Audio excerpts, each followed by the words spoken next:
Hello everyone, welcome back to my YouTube channel. I know it's been a while. I'm very sorry guys. I also want to drop this quick video to say a big hello to you all. Thanks for subscribing, and as well thanks for your patience. And also, as we journey through this holiday season, I want to wish each and every one of you Merry Christmas, send you lots of love and Happy New Year in advance to you all. So in today's video is going to be another API video. I found this video as something that could be helpful to anyone, so that's why I want to drop a video around that. So the video is on Jira Asset Management API. So I'm going to give us a walkthrough, most especially if you're a beginner and you're finding it very hard to know how you can walk through this Jira asset. So this video is going to explain how you can walk through the Jira asset. So without much further ado, let's move right into our video. So assets, formerly known as insights, is used for configuration management solution, which is designed to help organization in managing and tracking their assets. So we also use these assets in terms of automation and to support workflow management of the company. So we can regard assets as a database which actually stores everything on its own. So we can have all different sort of information about the company on assets. So now let's check different examples of assets. So we have different examples of assets. So we have the business service. So these are just informations that we can store on Jira assets. So we can have any form of information which we want to, like we want it to be on our assets. So we can have things like employees, office, server components, and all sorts of information. So now the major question is how we can work with the Assets API, because the Assets has like a REST API which enables companies to gain access to their information. They can do things like creating, updating, deleting, and all sorts of things which they can use with the REST API. So the REST API is just like a way to enable users to perform like various operations with their asset data. But before we go to the Asset REST API, we are going to look at some different terminologies on the Jira Asset breakdown. So terminologies like object schema, object types, then we also have attributes. So these are things that we are going to look at on our Jira Asset, because these terminologies are very important. If we don't understand it, there is no way for us to work with the Jira REST API itself. So the first thing is the object schema. So we're going to regard the object schema as like a puzzle piece that or we can call it like a foundation which connects everything together, because we have to create a schema before we can gain access to our data or any sort of things we want to do. So let's say in comparison with the Jira world, we can call object schema projects. So we can regard the object schema as a project because we need to have a project before we have an issue. So we can regard this as a project. So the object schema is like we can call it like everything that connects the entire thing together. So object schema is like the first thing that we need to create before we can go further. So another thing is the object type. So we can regard object type as a container for all our assets. So in assets, they regard assets as an object. So, but before we can create an object, we need to have an object type which is residing under the object schema container. So we can regard the object type as a container where we will have our assets. So examples of object type, we can have something like computers, mobile phones. So they are just like a type of, let's say, gadgets. So we might have different types of object type gadgets. We can have computers, mobile phones. We can have all sorts of gadgets that we want to have as a type. So now that we understand the object schema and the object type, so we also have something they call the attributes. So attribute is also very important, just like the two previous things that we just explained now. So attributes, they are important because it allows us to add essential information within our objects. So we can regard attributes as what defines our object type. So because with the attributes, we can know, okay, is this a string? Is it an integer? Just like the field types that we are bringing to, like that was going to be on our objects. So attributes contains those information. So under attributes, we can have fields or custom fields. So they are going to be like an example under attributes. So we can have something like RAM, storage. So these are like attributes under computer, because you can have like a computer as an object type. So under the attributes, we can have fields like RAM, storage, so something like that. So we can have that. So we have more better explanation while we are writing our code. So the last one here is the object itself, because we already explained the object schema, the type, and the attributes. So we're going to talk about the objects. So the object is basically like where we send in our actual data. Every data we are bringing in, it comes to the objects. So in Jira perspective, or in comparison with Jira, we can regard objects as issues. So now, whenever you create your objects, you must place them appropriately. So now let me give you an example to make it more understandable. So example whereby we can classify each object according to the right object type. So let's say we are defining something like vehicle, for instance. So we can't put vehicle under furnitures, because vehicles doesn't like let's just say in the general perspective, we can't put a vehicle under a furniture. Well, we can put a chair under a furniture, because a chair is an example of a furniture. So that's just how the categorization is. So inside the object type, wherever you are putting your object, so you can put a vehicle under a furniture. This is just like an example. Also, it is important not to put employees within a hardware object type. So let's say you have different employees data. Employees data has to reside under the employee object type. So you need to ensure like you classify the right data under the right object type. So that's just the breakdown. So we're going to move to our code whereby we can visualize what is going on from here. So now that we're on our Jupyter notebook, we can start writing our code. So the first thing that we need to do here is to authenticate and to generate our workspace ID. So but before we can do that, we need to generate an API token from our account. So this account is going to be your service account, which is on Jira. So I'm going to show you how you can generate this API token. So what you do is you just go to your account, just log in.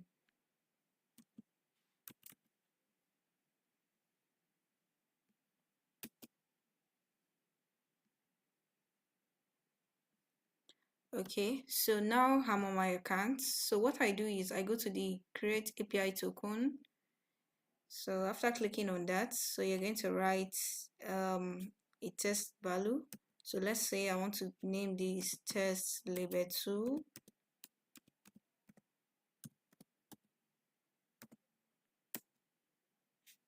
So I'm going to copy this API token. This is very important. So for you, you can try to copy it somewhere else so you won't forget and you can use it in the future. This is the API token I copied earlier. So I saved it in a file. So I'm going to reference this file in my Python file.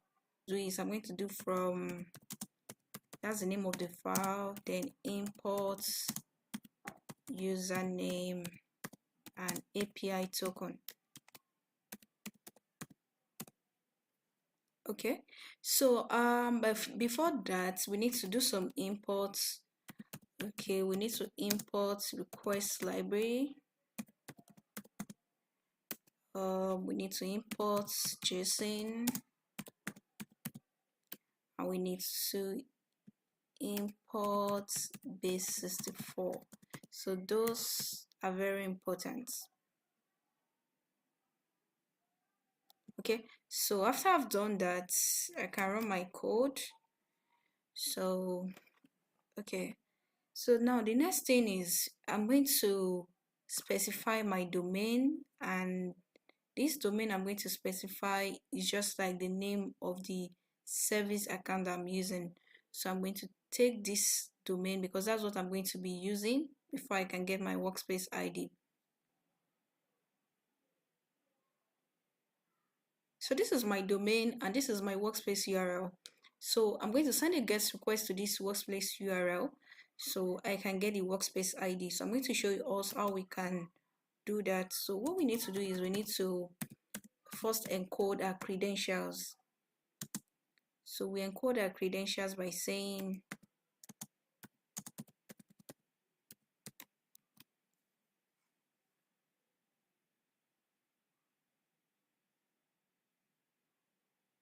so we can try to run this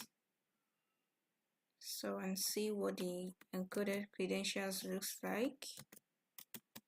Yeah, that's what the encoded credentials looks like. So put in authorization.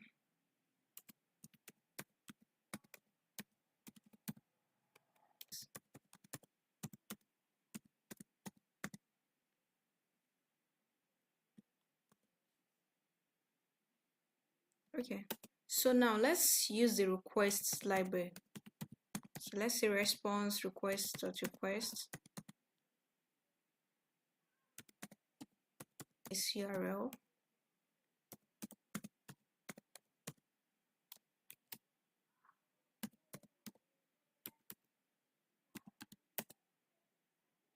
So let's do data is equal to response.json. Response.json. Okay, so let's see what we have in our response.json. So from what we have here, we can see this is my workspace ID actually. So this is the workspace ID I generated, and that's the workspace ID I'm going to use. So I'm going to look into how I can get this workspace ID. So what I'm going to do is I'm going to slice through, then extract my workspace ID out. ID. Yeah. So we have the workspace ID printed. So which is the workspace ID that was generated. So now we're going to be using this workspace ID inside our code. So now we can see we've been able to generate our workspace ID. So this is just how you can get that. So now we're going to create a schema and we're going to create the object type. So that's what we're going to do next.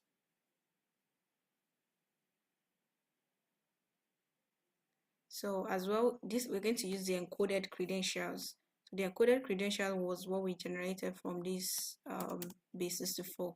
So let's define a payload. So inside our payload, we're going to specify the name of the object schema that we want to create, because this is actually very important.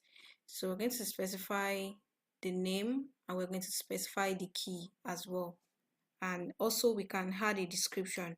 So I will show you how you can do that. So just do json.dump because we are sending a JSON data. So we do that. Sorry, I'm mistakenly ran something. So we define the name. So we can call the name, let's use computers. So we're going to use a key as well, which is very important. Object schema key. So we can call this COMP. Also, we're going to add a description. Right, so we've defined our payload. So now we can write the request. So we do response.test.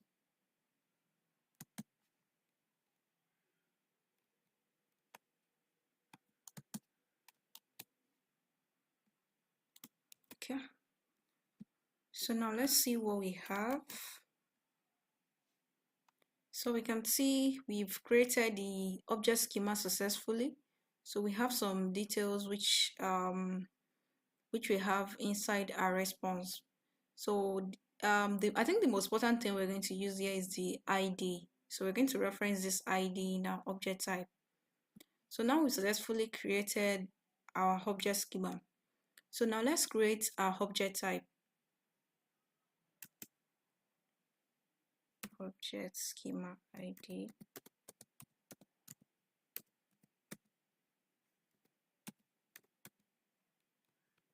So that's going to be the ID we generated earlier, which is 16.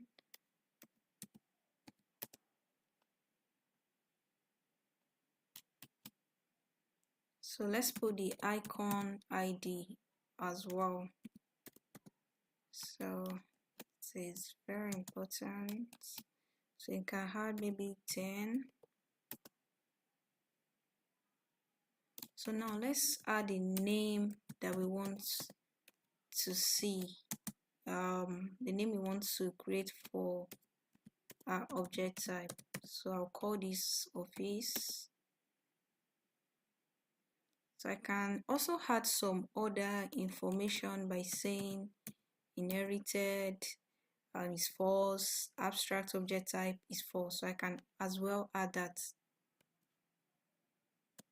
Tools.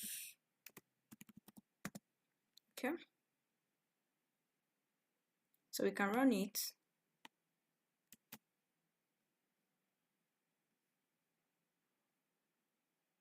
So there's no comma over here. So we can see this has been created successfully, just like what we have in our results. So before we move further, let's see what we have on our interface. So let's see both the schema and the type that we just created now. So if we come to here, we can see this is the name of the schema. But before I got here, you can come over to just click on more, then click on assets. So it's going to bring up this page. So here's the computer. So we can see this is the office that we just created. This is the name of the schema, which is computers. So we can see office. So that was the name of the object type that we gave it. So now let's go back to our code. So we've created our object type. So the next thing we need to create is to define our object attributes.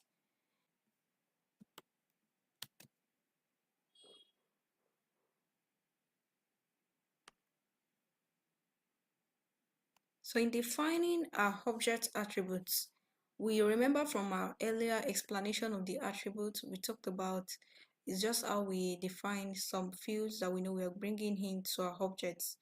So inside these attributes, we are going to be using the object type ID. So we can get this object type ID from the earlier response that we have on the object type. So we can pass that in. So what I'm going to do is I'm going to define an object, the object type ID, so which is 36 from what we can see above. Okay, so the next thing is we're going to send in a data, then we send a post request just like we did in type. Here we're going to pass in a name. So let's call this geolocation.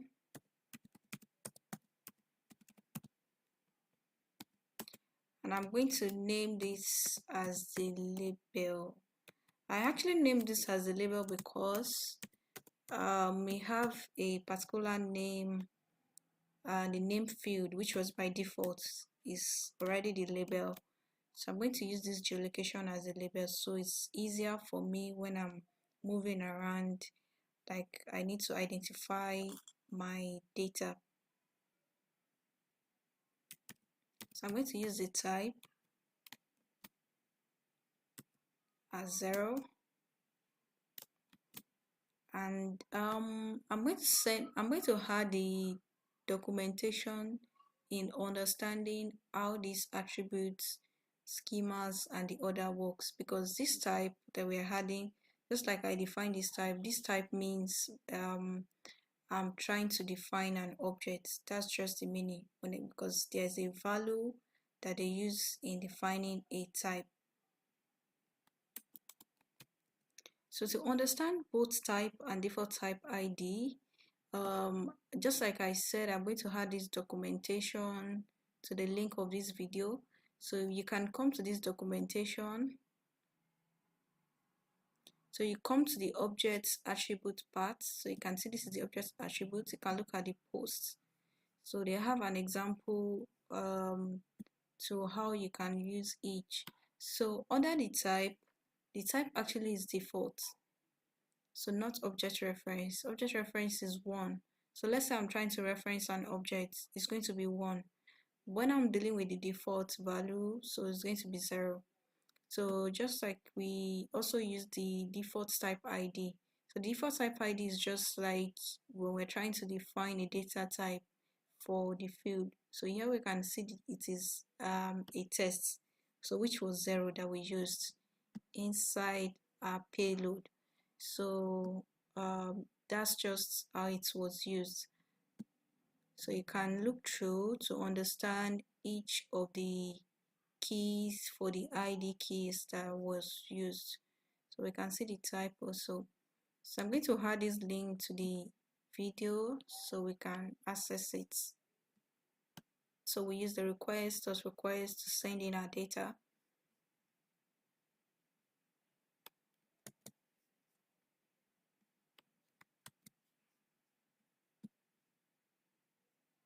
So we can run our code.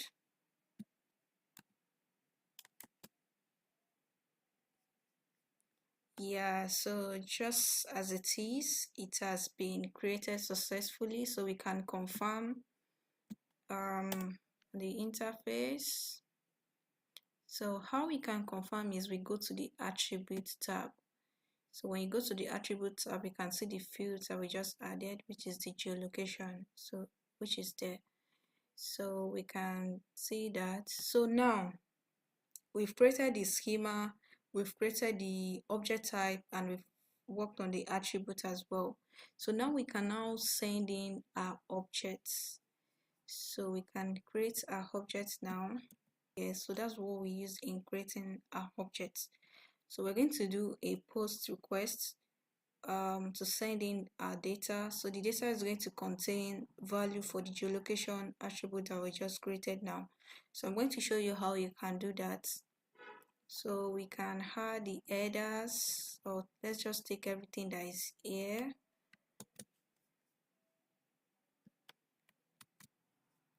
So under the payload, we can take out everything.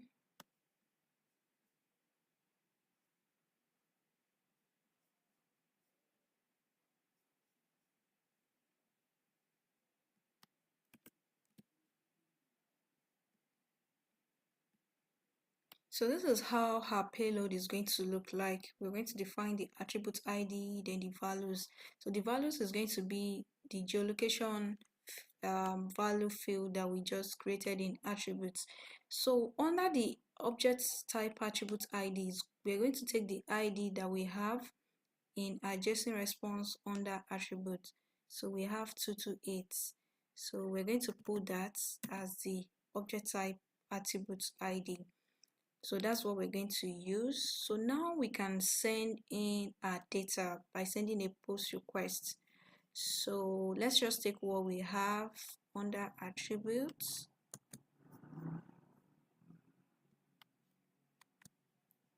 Okay, so we can run it. Let's look at everything is correct. So before we run it, so let's run it. So here we can see the object has been created successfully. So let's look through. Yeah, it has been created successfully. So we can validate on our interface.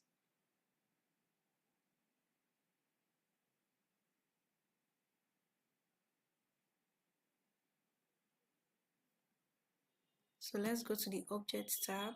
So this is showing us like we have a single object which has been created. So that's just it. So we've created an object and we can add as many objects as possible under this same object type. So, and as well the attributes, we can create more attributes under here. So apart from doing that with Python, you can go manually also if you want to do that, whereby you add in all the important attribute that you want to see in your object type. So you can do each and every one of these while trying to create an object. I hope this video was helpful enough in guiding you through how you can work with the Jira Asset API. So if you have any question, please drop them under the comment section. Also, please give me a thumbs up, subscribe to my channel. I would love to see you next time.